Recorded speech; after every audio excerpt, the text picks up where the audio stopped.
Ça m'a fait tout de suite me sentir forte, imposante. Je crois que j'ai cherché ça avec ces patins à roulettes, vraiment. Et après, je me suis mis à, je me suis mis à la glisse. Une fois que j'ai compris comment ça marchait, et ben, je me suis lancée vers la vitesse.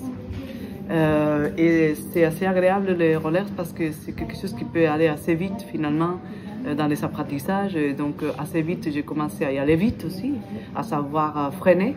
Donc j'avais une certaine maîtrise de mon corps qui, avant d'être danseuse déjà, donc j'étais déjà dans des réflexions de comment maîtriser mon propre corps, comment freiner, comment accélérer. Et ensuite, voilà, il y a eu ce mouvement en circularité où, évidemment, avec la musique de Walkman dans les oreilles et tout ça, j'avais l'impression de décoller. Donc il y a eu toutes ces sensations qui m'ont procuré un peu d'espoir. C'est comme si l'endroit où j'étais... Il faut dire que le moment où on vous a offert ces rollers, c'était après la mort de Franco. C'est ça. À Madrid. C'était les années 80. Franco, le dictateur, le général Franco, il était mort en 75. Et en 80, même si c'était l'explosion de la consommation et qu'on recevait plein de choses des États-Unis, très motivantes et tout ça, l'Espagne, elle était toujours en manque de culture, d'information, la société, c'était une catastrophe, et les problèmes hommes-femmes, c'était grand, la médecine, la psychologie et tout ça, c'était n'importe quoi. Et puis c'était très difficile pour une femme, une jeune femme, donc, de se faire une place, d'être entendue, parce qu'il y avait beaucoup Alors l'éducation de l'époque de Franco elle était très, très rigide, et donc c'était mal vu, tout était mal vu. La liberté de parole, une femme libre de parole était considérée comme une prostituée presque, qui en plus faisait la danse. Alors là, double étiquette, double problème. Donc j'étais considérée un problème.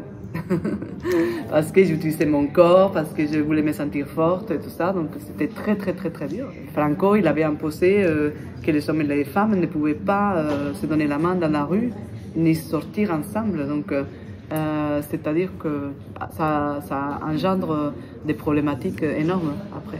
Et vous pratiquiez à l'époque le roller avec d'autres ou seul? À l'époque, c'était seul. Et alors là, actuellement, que j'ai fait des projets sur les rollers, Roll, c'est une communauté. Ma préoccupation aujourd'hui, c'est comment créer des communautés qui peuvent travailler ensemble, patiner ensemble. Parce qu'après avoir appris la danse, oui, à danser, enfin, votre rêve, vous revenez finalement à vos origines, enfin, à vos...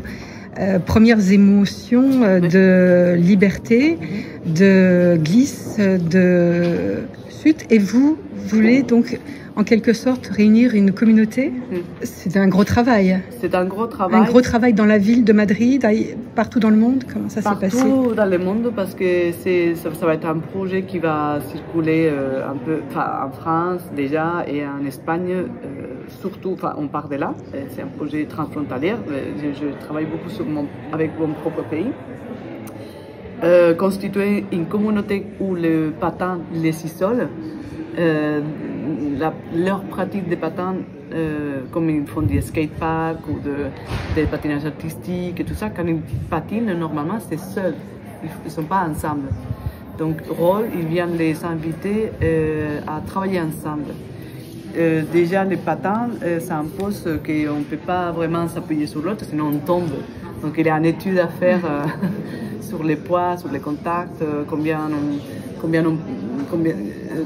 on peut s'appuyer sur l'autre sans le faire tomber, tout ça. Il y a une écoute assez incroyable. Faire focus sur un groupe nommé Roller Derby, en tout cas, en s'inspirant de cette Roller Derby et de comment ils fonctionnent et quelles sont leurs relations et tout ça. Et voilà, et déplacer les choses, en fait. Je déplace la pratique des rollers au centre de la création contemporaine et je déplace la création contemporaine vers la pratique des rollers. Donc il y a une sorte de déplacement des deux.